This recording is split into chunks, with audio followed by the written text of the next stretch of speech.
Aing mah lain barudaknya ieu mah ya hayang seuri sakapeung mah kitu ningalikeun ka kalakuan si Teddy. Heeh. Si Teddy anu baheula ieu anu ngarebut pamajikan batur kitu nya.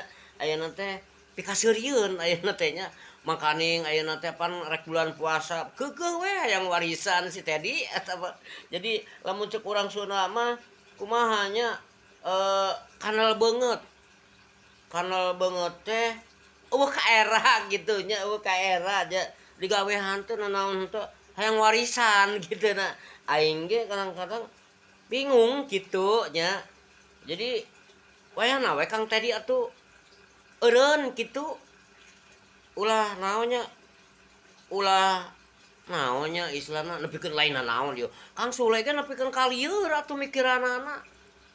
Kang Sule teh gitu. Jadi Kang Sule teh mikiranna, "Heuh naon atuh si jelema eta teh make hayang warisan." Manehna lain lain anak Kang Sule atuh si Tedi mah.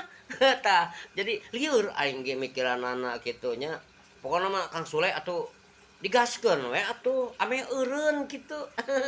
Jadi ulah jadi lamun kieu mah ngaganggu kahirupan Kang Sule jadina teh. Perlu mu Kang Sule mah nya Kang Haji Sule maksud aing teh.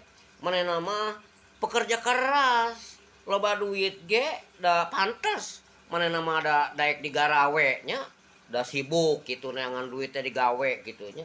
Beda jeung Kang Tedi. Kang Tedi mah ukur hayang ngeunaheuna we hungkul kitu nya. Digawe atuh Kang Tedi.